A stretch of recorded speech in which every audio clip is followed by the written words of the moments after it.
You're listening to This Week in Palestine, a space rooted in truth-telling resistance and uncompromising solidarity. Here, voices from the front lines of occupation rise to meet global movements for justice, dignity, and liberation. Each week, we bring you reporting that refuses to flinch, analysis that cuts through the noise, and commentary that centers Palestinian life in all its complexity and courage. We trace the architecture of empire from policy and propaganda to daily survival and grassroots defiance, and explore how those same systems reverberate across borders, linking Ferguson to Jenin, refugee camps to classrooms, and Gaza to the global conscience.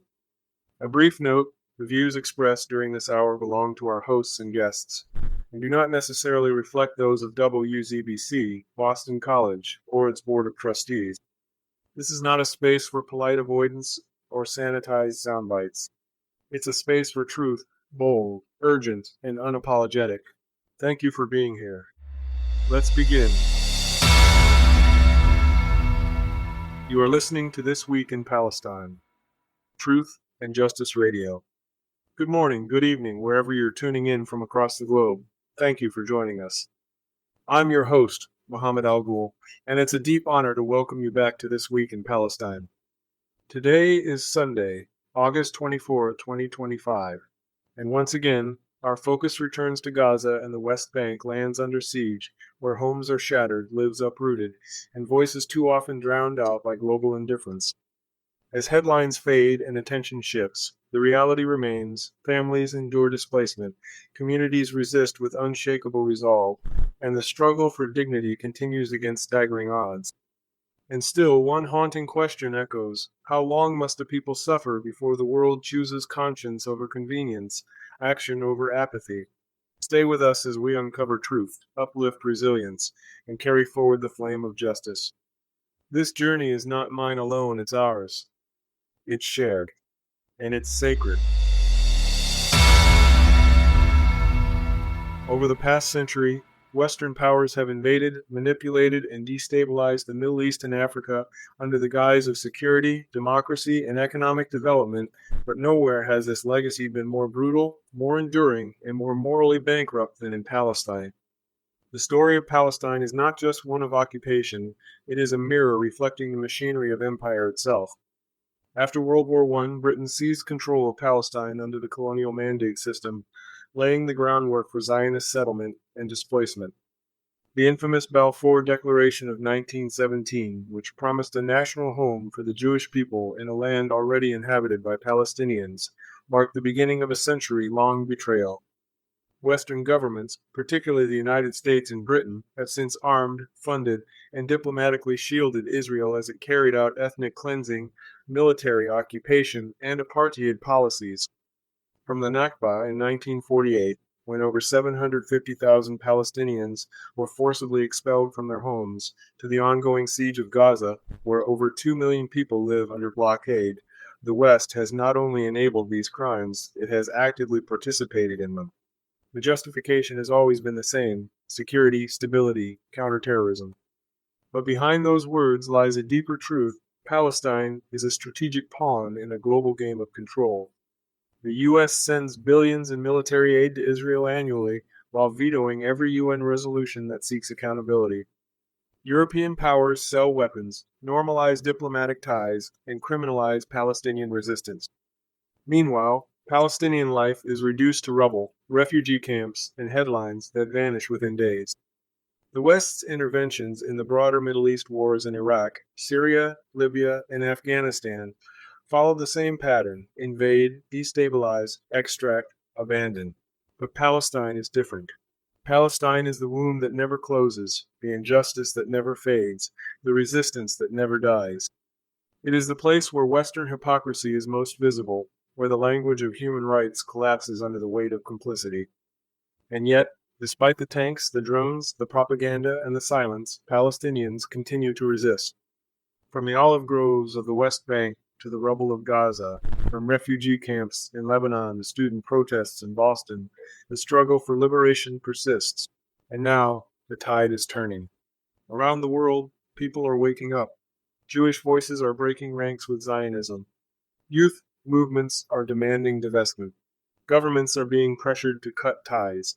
The myth that Zionism equals Judaism is unraveling, and the truth is rising. Zionism is a political ideology rooted in colonialism, not a faith rooted in justice. Judaism teaches compassion, memory, and dignity. Zionism enforces borders, bombs hospitals, and builds walls. The difference is not abstract, it is lived daily by Palestinians who suffer under its rule and by Jews who refuse to let their identity be weaponized. As BRICS nations rise and Western influence wanes, the global order is shifting. The question is no longer whether Israel will be held accountable, it's when. And when that reckoning comes, it will not be led by governments, but by people. People who refuse to be complicit. People who demand justice. People who understand that Palestine is not just a place, it is a moral compass. To stand with Palestine is to stand against empire, against racism, against repression. It is to say, no more stolen land, no more silenced voices, no more genocide disguised as defense. The West invaded Palestine not just with tanks and treaties, but with ideas. Ideas of supremacy, control, and erasure. But Palestine has answered with stories, with steadfastness, with survival. And that is why it will never be defeated.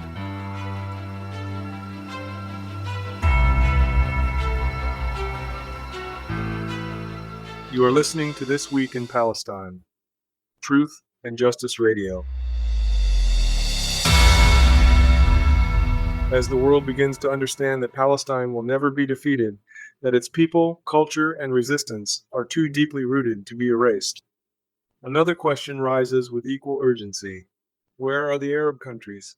And more pointedly, how and why have they failed Palestine and Palestinians? For decades, Arab regimes have spoken the language of solidarity while practicing the politics of abandonment. From the halls of the Arab League to the borders of Gaza, their actions, or lack thereof, have exposed a painful truth.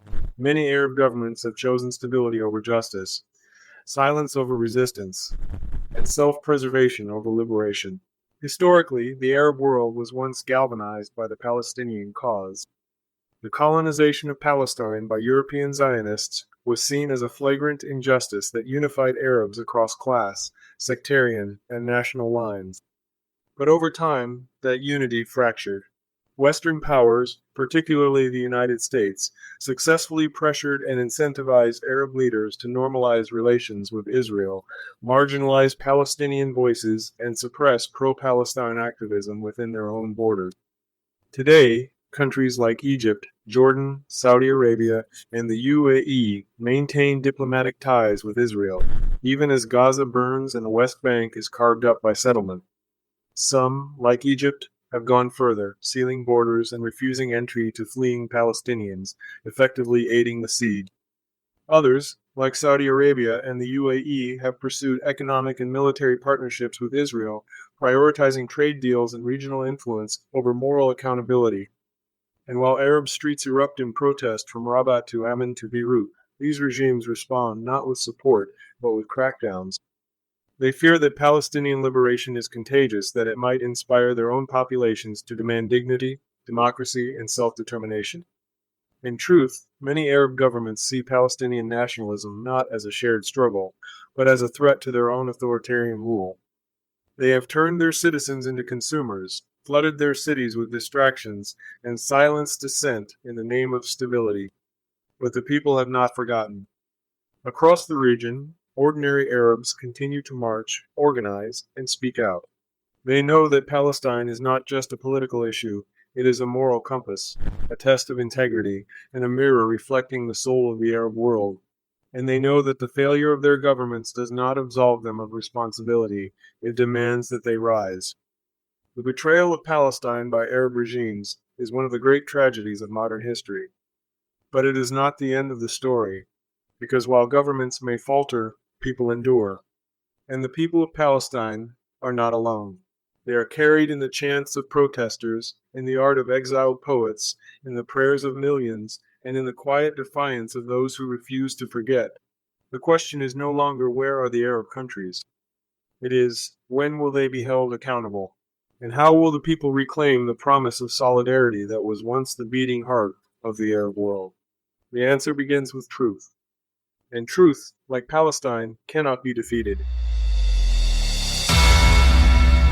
Today, we bring you a vital clip from the Chris Hedges YouTube channel, featuring an unflinching interview with Dr. Farah El-Sharif, a conversation that cuts through the fog of diplomacy and exposes the raw truth about Arab and Muslim regimes and their betrayal of Palestine.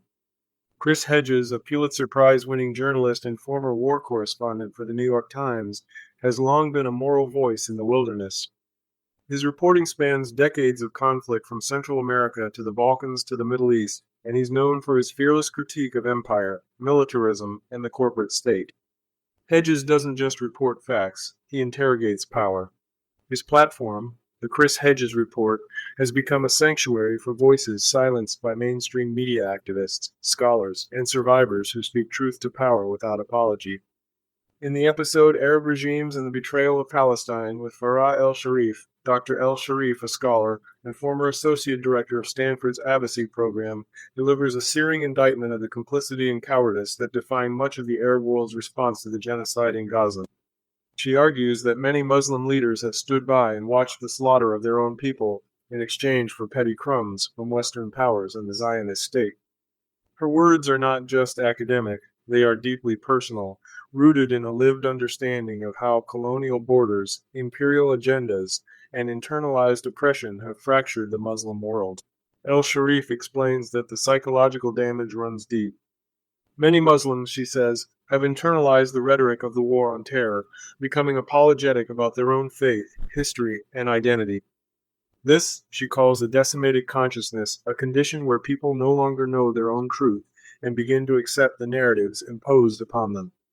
The interview is a masterclass in clarity and courage, and it's part of a broader tapestry of Hedges' work that includes episodes like Chris Hedges' speech on Gaza, The End of the Western, The Last Days of Gaza, and the 100-Year War on Palestine with Rashid Khalidi. Each one peeling back layers of propaganda to reveal the architecture of violence and resistance. Together, Hedges and El-Sharif offer not just analysis, but a call to conscience. They remind us that the betrayal of Palestine is not just a failure of policy, it's a failure of moral imagination. And they challenge us to confront the systems that enable genocide, not just in Gaza, but wherever empire casts its shadow. Let's listen.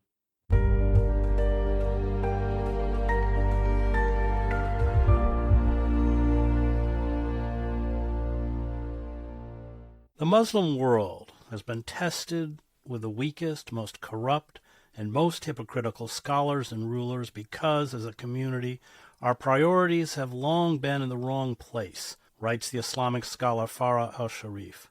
After being ravaged by colonialism, we no longer rallied behind the core characteristics of true leadership, prophetic knowledge, principle, and integrity. We no longer valued what is just and true. We chased after the fickle mirages of autocratic power, wealth, charisma, and status.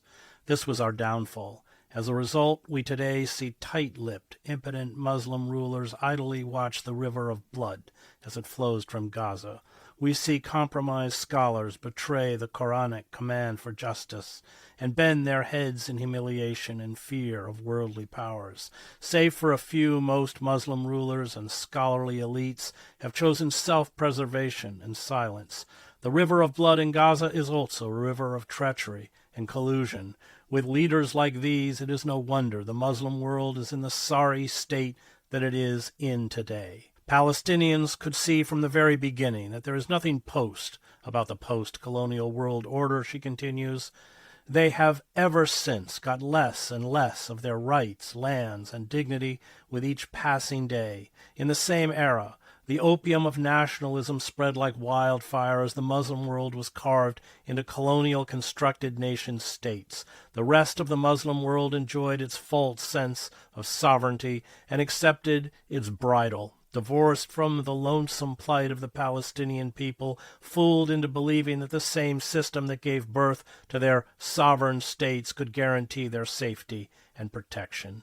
What, she asks, is the Muslim body today, if not diseased, aching, and wounded?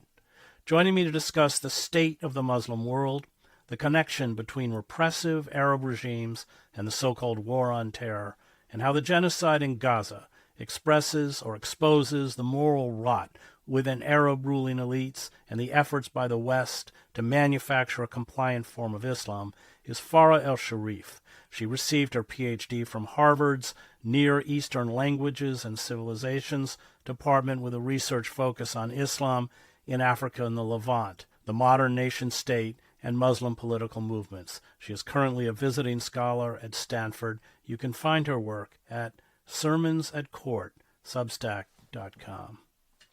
Farah, let's begin with the state of the Muslim world, the Arab world, which, from the quotes that I pulled from the introduction, is, you call it a diseased body, but it's also a created body by Western powers, propped up by Western powers. You grew up in Jordan. The Hashemite rulers of Jordan were imposed on the Jordanian people. Jordan didn't exist, of course, at the beginning. Transjordan, whatever you want to call it. They are from Saudi Arabia. The oil interests created the rulers of the kingdom of Saudi Arabia. And this has just been a kind of legacy, whether it's, Sisi in Egypt or, any other kind of pliant ruler. So let's talk about the state of the Arab world, and let's talk about, and we were together in Jordan this summer, the failure on the part of Arab rulers to push back in any, with the exception of Yemen, of course, push back in any meaningful way against the genocide of the Palestinian people, and then in many cases actually collaborate with the Zionists to overcome the maritime blockade imposed by Yemen. Yeah, absolutely. Thank you so much, Chris, for having me and the generous introduction. Really, it's if you ask any person in Gaza, they will tell you that the thing that hurt them the most was not the American, German, and Israeli bombs. It was the cowardice of kin. It was the collusion.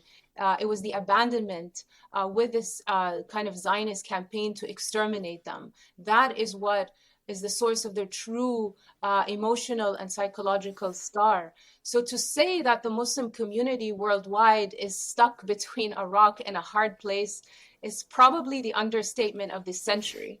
So if it isn't these bombs, quadcopters, drones that are shredding our bodies and burning our children alive, it's these colonially installed puppets that look towards this a model of empire and salivate over it, competing in who gets to please it the most and who gets to bend over to be compliant towards it. So these security states have our people strangulated, whether it is through surveillance, repression, or intimidation. And if it isn't the horrific Sidnaya prison that we've seen footage of and other sadistic torture dungeons under Assad's Syria, it is the hundreds of other unknown torture cells still operating in the West Bank, Egypt, Saudi, the UAE, Bahrain, Morocco, and Jordan, East Turkestan and India, Kashmir, where political prisoners are detained by the hundreds and held under gruesome conditions, often without charge. So if it isn't that, it's the Israeli soldiers that relish in breaking the bones of Palestinian children prisoners. It's the Taiman concentration camp where Dr. Hussam Abu Safiya was abducted over a week ago with no word from him, and where Dr. Adnan al-Bursh of a Shifa hospital was brutally raped and killed before him. It is the crude and sadistic Israeli parliamentarian urge to protect the so-called right to rape. If not that, it is the moral stain of Abu Ghraib. It is the Patriot Act that detains people like Dr. Afia Siddiqui, the rest of the Holy Land Five, and men like Abu Zubaydah, Guantanamo's so-called forever prisoner, or America's tortured guinea pig, who still resides in Guantanamo since 2002, and who we forget is of Palestinian descent himself. So this, like you rightly pointed out, Krish, this systemic repression that Muslim communities worldwide experience is inextricably linked to the interventionist, expansionist, supremacist American, Israeli, Western project. In a twisted way, they kind of all work together like this pharaoh behemoth protected by Orwellian buzzwords like liberal democracy or state sovereignty or the so-called rules-based order, which Gaza has exposed as nothing but a ruse-based order. So it is as if this entire ecosystem of repression feeds on injustice. And we've reached the abyss of repression. And this world order is this Frankenstein-like world whose horrors have been unleashed primarily on innocents. So what the great African American theologian James Cone called structural sin, we've reached an alarming level of that, of desensitization to atrocious mass violence. And what does all of this do? It kills and strangulates all of us, not just Muslims. It produces this endemic spiritual death, which affects not only Muslims, Arabs, and Palestinians, but humanity as a whole.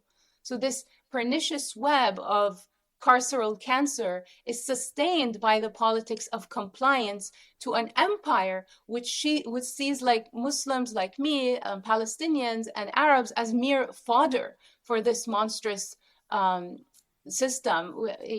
Nowhere is this collusion more evident than things like basic human rights and civil liberties being eroded in the West. Look at the state of Muslims in Germany. Or just last week, I think a senator from Florida, Randy Fine, tweeted essentially a final solution, a call for a final solution, saying that it's high time we dealt with this fundamentally dangerous culture, i.e. Islam. Well, what I would say to that is what is fundamentally dangerous and broken of a culture is one that has normalized genocide, one that is okay with watching images of people being burned alive and moving on with their day. That is what is fundamentally broken, and that is what is dangerous. So this manufacturing, decades of manufacturing, the Muslim menace, this idea of the war on terror, or let's change that proposition and call it a war of terror, a war of state terror that has Muslim political prisoners locked up and exterminated. This same campaign also sustains and funds the Israeli occupation of Palestine and the ongoing land grab, annexation, and colonization of land in Syria and Lebanon. And so all of this is part of a campaign to dominate and redraw the Middle East, straight out of a 21st century crusader, Zionist colonial playbook. Except this campaign is more militarized, it's more advanced, it's more funded and supremacist than ever before. So I don't think that this is a controversial point, Chris, but I wrote this in my Substack that we are currently living in an age of Muslim internment, but we don't call it as such. We've reached a point where we have normalized the genocide and extermination of a people deemed to be bad wholesale according to the logic of the Judeo-Western Christian civilization. So, yes. No, go ahead. No, I was just going to say that since World War II, we've primarily normalized seeing images of torture, basically on Muslim bodies, from Bosnia, Abu Ghraib, the Rab'a massacre, West Bank, and now in Gaza, the Rohingya, the Uyghurs. So it's definitely a time of harrowing sort of desensitization and dehumanization on a global systemic level. Well, as you are well aware, the United States acted no differently from Israel, as Israel is, of course, the genocide is more pronounced, but the kinds of the torture, the tactics, the indiscriminate killing, the racist language, this was all part of the project, the imperial project in Iraq, in Afghanistan, in Libya, in Syria. We have a kind of historical amnesia here in the United States, but certainly within the Muslim world, especially those people that have borne the brunt. I mean, 1 million Iraqis were killed because of our occupation of the country? They don't forget. They know. No, absolutely, Chris, you're right. And I think that You talked about with Dr. Gabor Mate, you talked about fragmented morality, but what we're seeing now in a lot of this knee-jerk geopolitical reactions to what's going on in the region, in the Middle East, is a kind of fragmented vision. And what you were saying about amnesia is absolutely true. So I'm trained as an intellectual historian where my job is to look at the longue durée of ideas and look at the kind of the macro arc of where we're going as a human whole. And so I don't say this to be an alarmist. I'm probably the most dogmatic person that you could talk to, but I say this not to kind of play the victim card that, oh, we Muslims, we need help, we're so helpless, and then turn that victimization into, furthering another kind of oppression or another kind of injustice. And we've seen that happen to many people who are oppressed or repressed. Suddenly they become the tyrant. And I think that for Muslims and Islam, we're at a kind of a turning point, a testing kind of Gaza has been kind of the litmus test for Western leadership to basically see if there truly are about the highest ideals of Western civilization, protecting the right to liberty, the right to life, the right to freedom. And it is clear, it is exceedingly clear that these freedoms only extend to the in-kind group. They're only seen as worthy to Westerners, to white people. Whereas when it comes to these barbarians abroad, let's just decimate them, let's just destroy them. And this arrogant expansionist program is very reminiscent of the 18th and 19th century colonial brutal campaigns that I read about when it comes to the French in West Africa or the Dutch in Indonesia. And it's exactly all from the same colonial playbook. Except now it is fattened up with this, like I said, this Orwellian cover of civility and democracy. And we should not forget that this campaign that we are seeing now is exactly out of, Netanyahu's kind of wet dream for the Middle East to take all of it, essentially. And in 1996, you know better than me, Chris, about the clean break policy that was designed to take out 7 countries in 5 years. Iraq, Syria, Yemen, Sudan, Somalia, and then swallow the region whole. And for anybody to look at one regime change and to say that that's not part and parcel of this campaign, even the war on terror was cooked up in Tel Aviv in 1982 or even before in 1979 through the Yonatan Institute that Netanyahu himself founded. He said, we're done with the red threat now. Now is the green threat, that of Islamic terror.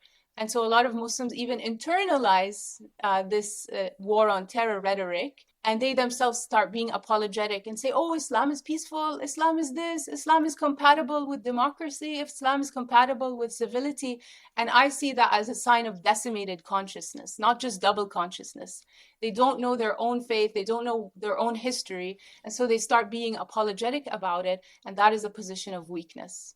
Well, that is, and you've written about this, there's a huge push to create this kind of Quisling form of Islam. That's what the Abraham Accords are. So, we divide, and this is classic colonial rule, we divide, let's put it in commas, the natives into the good natives and the bad natives. Those who are willing to serve in our colonial police force, like the Palestinian Authority, which is currently attacking Jenin, and has thrown Al Jazeera out of the West Bank, imagine, following, of course, Israel's example within Israel proper.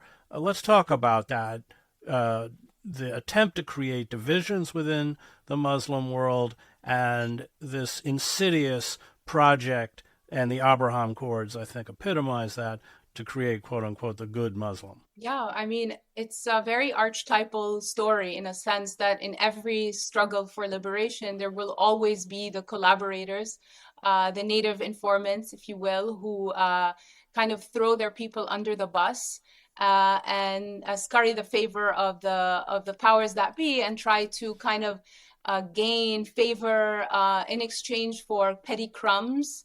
But ultimately, history, scripture have shown us that it is a Faustian bargain.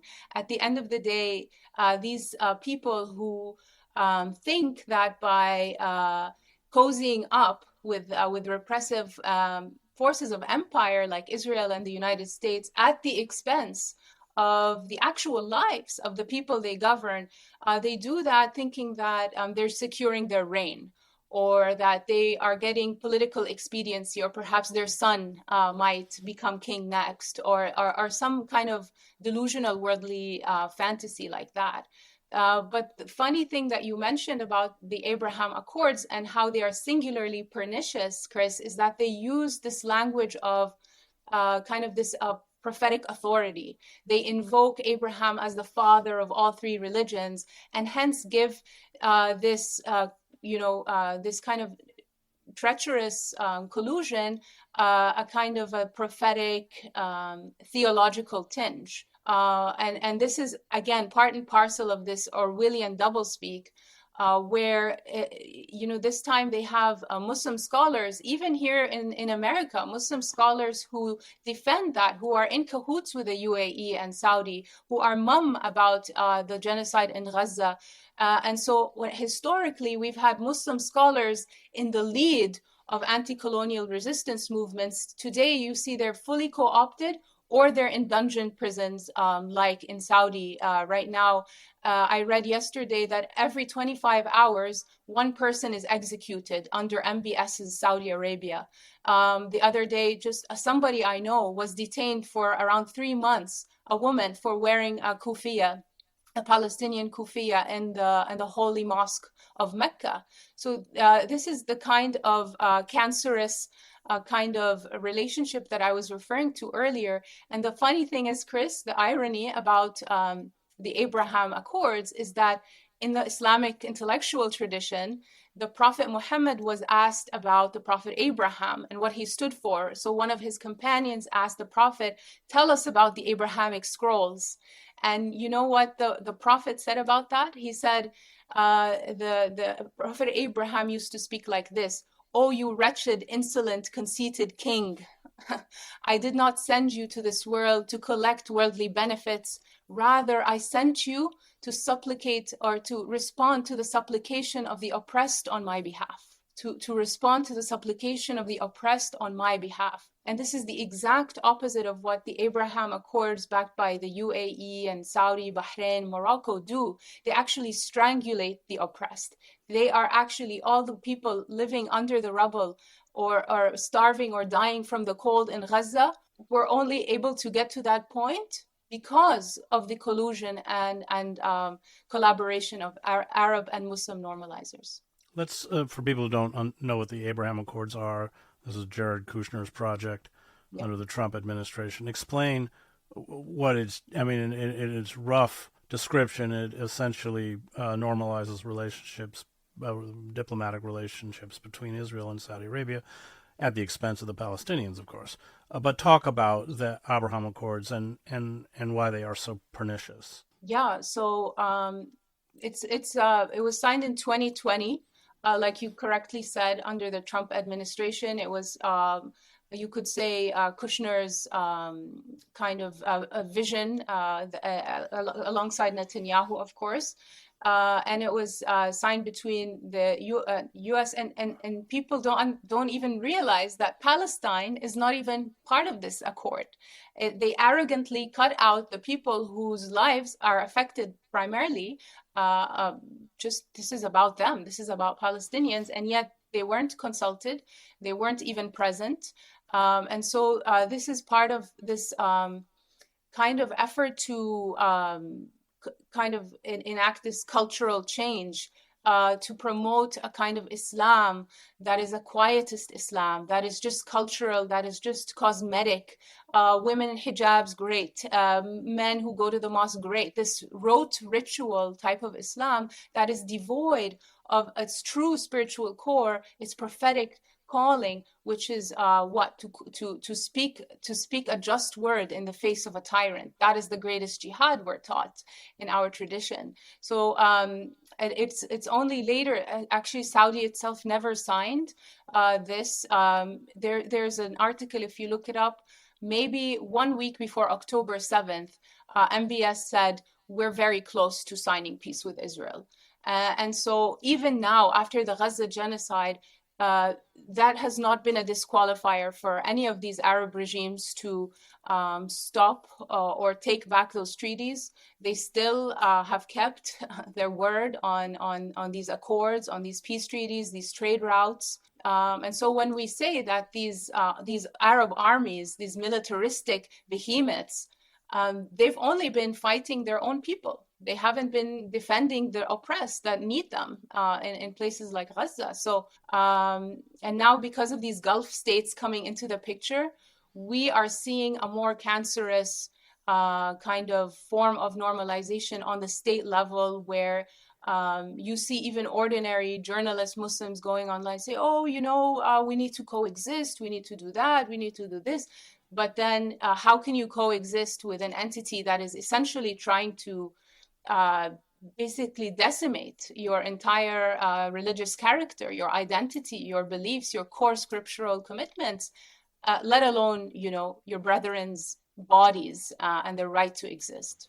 Before we talk about, I think you would agree, the kind of, to me, inexplicable silence on the part of many Muslim leaders over the genocide, let's talk about what these Arab regimes are actually doing in Jordan, in Egypt, in Saudi Arabia, the land bridge that was set up, the fleecing of Palestinians by Allah, the shooting down of the active assistance by the Jordanian, well, they say it was Jordanian, it was probably heavily American. When I was in Jordan, I was a little surprised to see so many American contractors and soldiers, not in uniform, of course, in the hotel where I was at. But let's talk about what they're actively doing. They're not just passive, but the active support for the Zionist state in the midst of the genocide. Oh, yes. I mean, again, if we want to move away from having a fragmented vision and looking at specific states and how they approach Palestine has been kind of a revealer, and it's pointing us to the longer arc of history. I remind your listeners that these nation states were basically concocted out of a kind of a colonial kind of divide and conquer classic strategy after World War I, things like the McMahon policy or the Sykes-Picot. And so these states are cut from this kind of smelly leftovers of the French and the British empires. And people think that just when you declare independence or, now you're sovereign, it doesn't actually mean that that we are free or sovereign. On the contrary, it means that the level of control and coercion and repression has gone underground, is more ambiguous, it's harder to locate. So that is why, for example, if you go to a protest in a place like a Jordanian university and you say something, you could get snatched up. Or in Egypt, you express solidarity with the Palestinians. People are afraid to do that because they think that could be cause for them to basically disappear and go underground. So again, this ecosystem of fear not only surveils and kind of mutes people who are so-called not in kind of not in the genocidal atmosphere.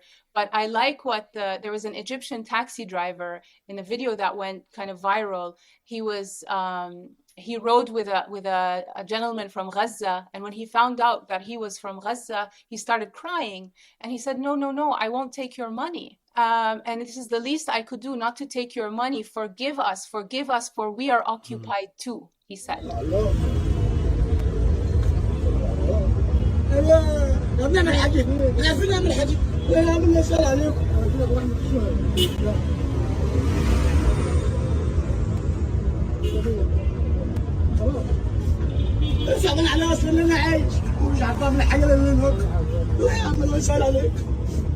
اي حد يعرفوه سامحوا السيد محمد عبد المجيد، سامحوه، انا مش عارف اعمل لكم حاجه. And I think that is the sentiment that all Arabs feel, but that they cannot say. That we are also occupied. We are also under this thumb of this brutal repressive system, whereas Palestinians have had the courage to break free from that. So in a sense, Gaza, sometimes the Arabs say that it represents the most free place on earth because it broke out of that prison. And so a lot of these prisons the Arabs have, Muslims have in these Muslim majority Arab countries are mental colonization. If they see a policeman on the street, perhaps they shrink and cower more. Even I grew up in Jordan. It's a police state. So I remember my dad, God rest his soul, he was a veteran journalist like you, Chris, and he was the editor-in-chief of Jordan's oldest daily. I remember it very well that when we started talking about something slightly taboo or slightly dangerous, they would say, "Oh, the walls can hear everything," or he would crack a joke and he'd say, "Oh, you're the neighbor's daughter. You're not my daughter," just to kind of joke like that. But these were the kinds of jokes that not funny. This is the kind of climate that we grew up in, and now to see it become in this form where it's a form of insanity, where you have your own people, your next of blood and kin, being kind of exterminated right next door. And not only that, you see that the trade route that goes and funds the occupation, boxes and boxes of tomatoes and cucumbers and lettuce and produce that go to feed and sustain the settlers and the soldiers while Gaza starves. Now, let me just make clear that this comes in this pipeline, UAE, Saudi Arabia, through Jordan, over the King Hussein Bridge. Correct, Chris. And so, we should probably shed light on the plight of Hiba Abu Taha, who, yes. The journalist who merely conducted an investigative report about this trade route, this land, lifeline for the occupation, and she is currently doing 5 years in jail and is paying very hefty penalties for so-called cybercrime. And this is the kind of it's kind of a warning for others that don't you dare expose complicity or collusion or collaboration, because you'll end up in a cell or a ditch like her.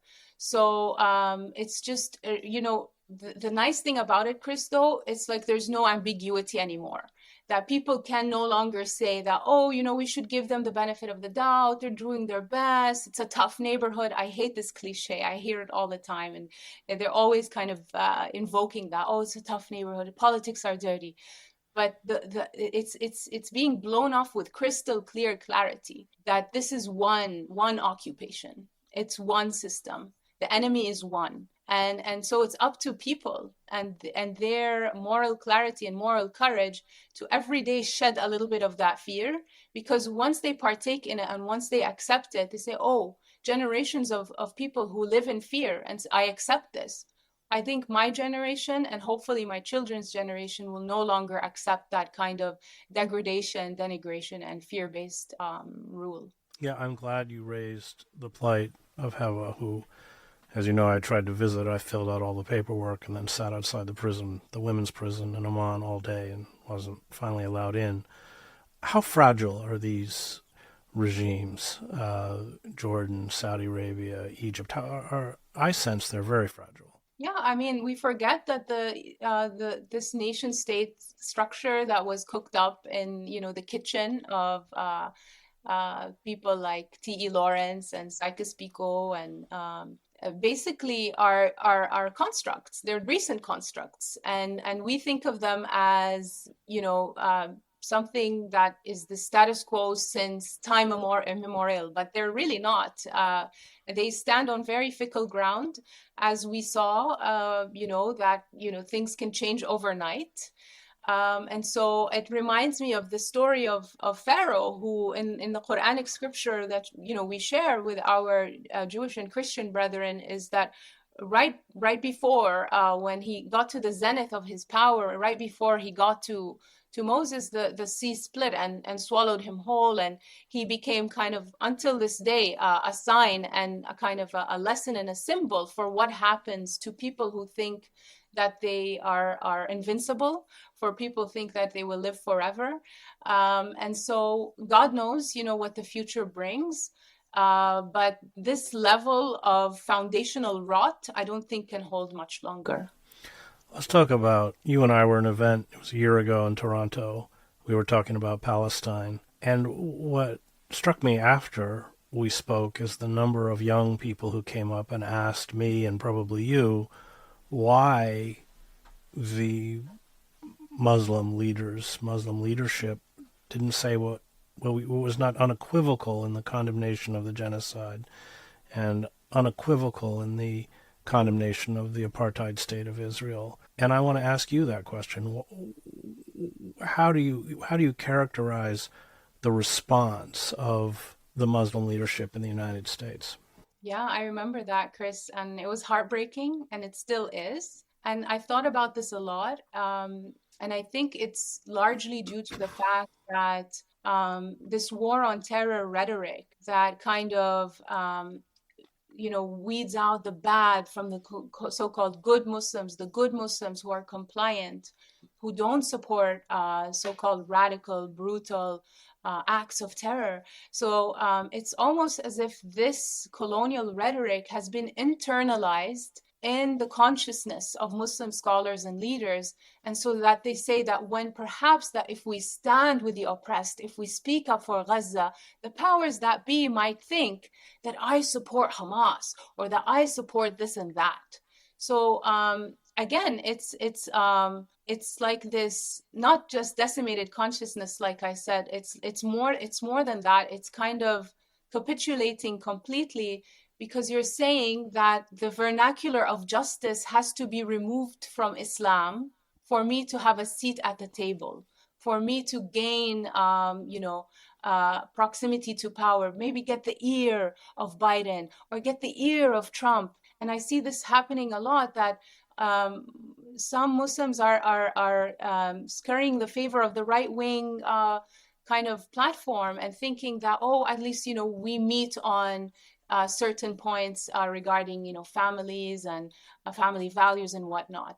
So to me, this just signals a huge crisis in our priorities. It signals terrible misunderstanding of the true aim and kind of, point of being a Muslim. And that is standing firm in your own principles and ethics and higher morality that is tethered to the throne of God, that is tethered to the oneness, the true oneness of God.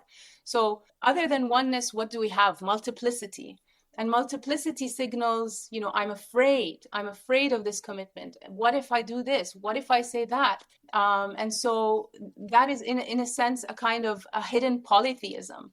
And so when someone who has a position of authority and scholarship, and people look up to them, and then they lapse in that responsibility, the whole community is hurt. And the young people are like, so where do I locate my Islam? Who am I? What does it mean? And so that is why I think, we are in this place. We're too comfortable with our salaries, upgrading to our SUV and our nice, respectable suburban life, while our brethren overseas get killed. It's a complete lapse of leadership and collective morality. Explain to me this conundrum of Muslims for Trump. It's kind of like Jews for Hitler. I mean, maybe not that extreme, but I mean. No, but I mean, that's where, that gives you a window in how this destroyed kind of consciousness, this severe inferiority complex, where you are willing to basically, shut up and accept racist rhetoric about you and your people. And it's this amnesic kind of just, the Muslim ban is still ongoing. Like there it's not like it ended under Biden. And so it saddens me that Muslims for Trump is even a thing, because what you're buying into the very campaign that's going to probably deal the final blow.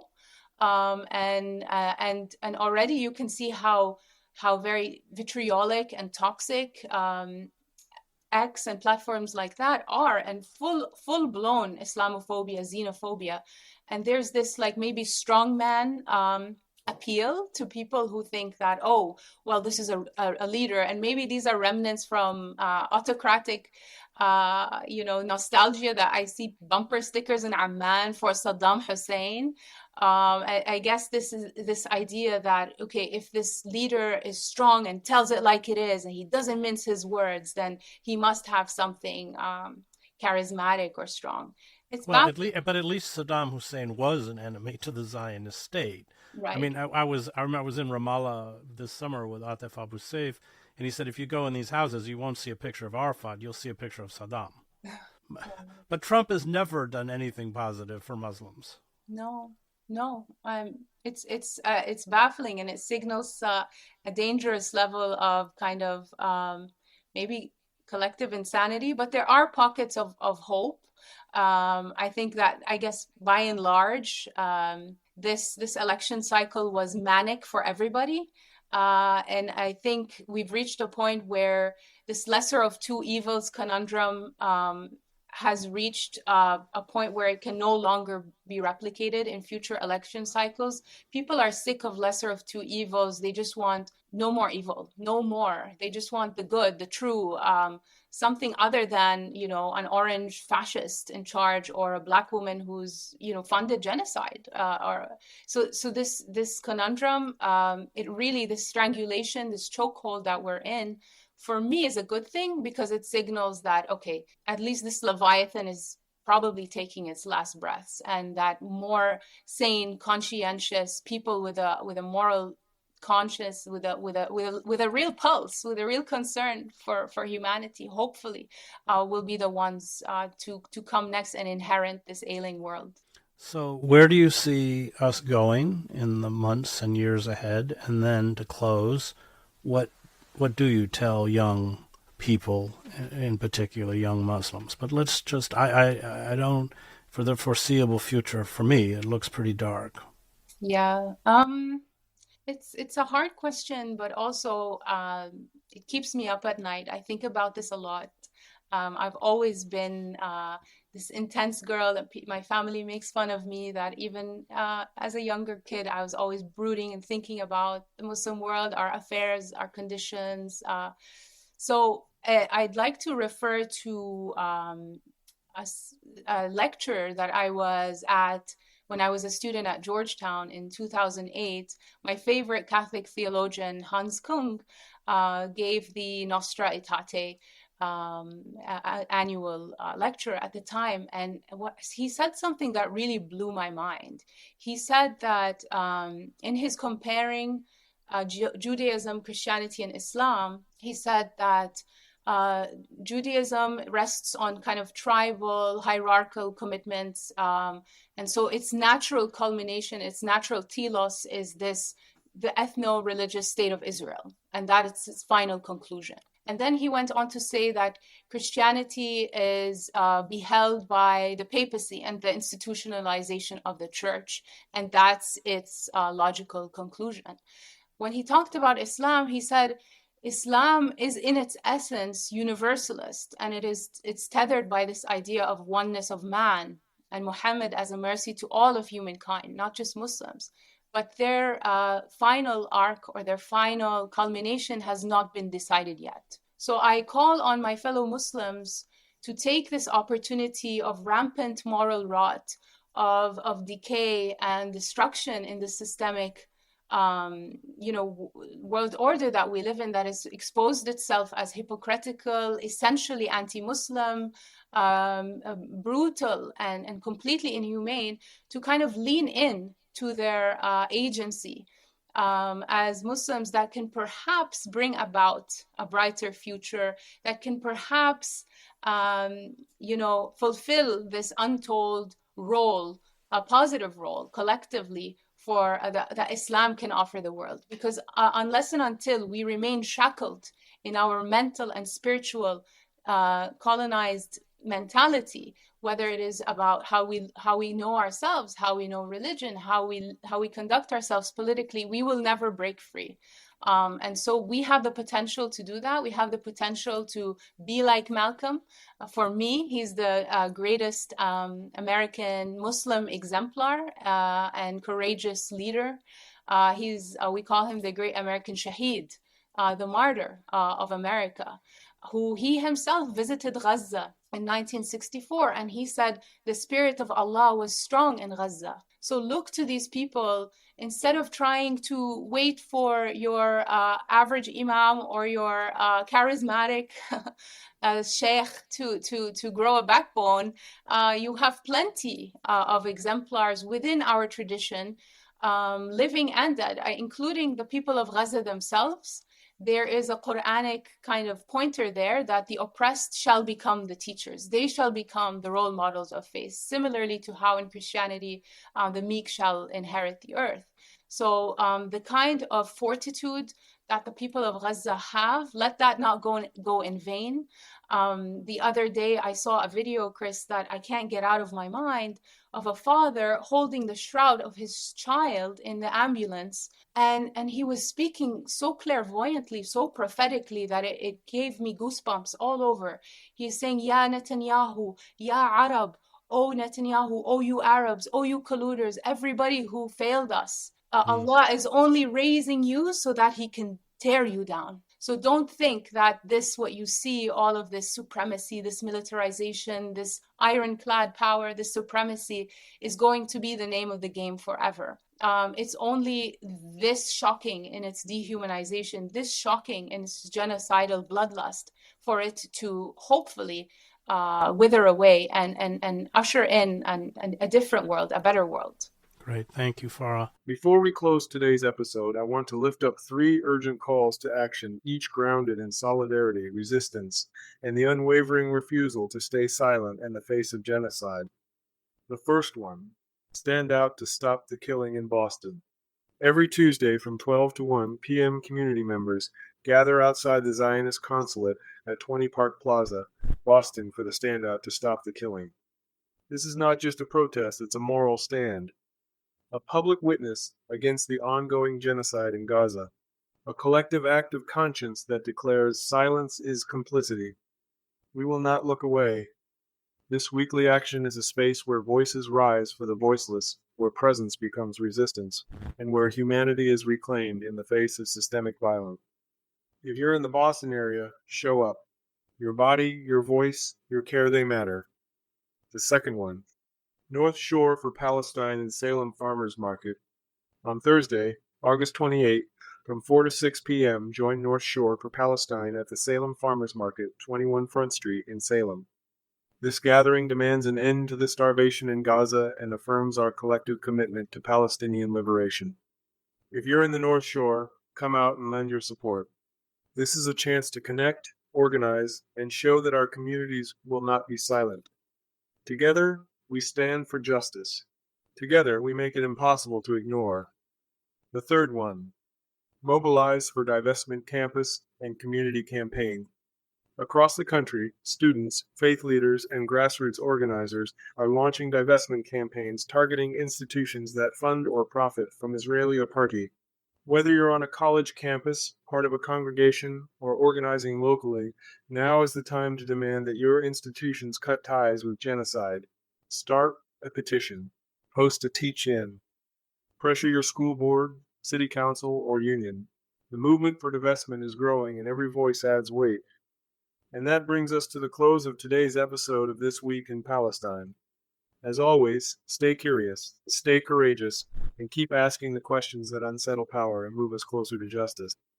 I'm your host, Mohammed Al-Ghul, and it's been a profound honor to share this space with you where truth is spoken, resistance is honored, and solidarity is never negotiable. If you have reflections, questions, or want to support the work we do, we'd love to hear from you. Reach out anytime at TWIP-podcasts@gmail.com. A heartfelt thank you to you, our listeners, and to the brilliant team behind the scenes who make this show possible. Deep gratitude to Bob Funk, Stanley Robinson, Stephen Lowe, Sophia Rosewoman, Tahani Abu Moza, Dr. Rana Awad, Dr. Bethany Marks, Juliet Salama Halavier, and Renad Al-Ghul. Your vision, labor, and spirit fuel this platform and keep its heart beating. Until next time, keep walking toward truth. Keep walking toward Palestine.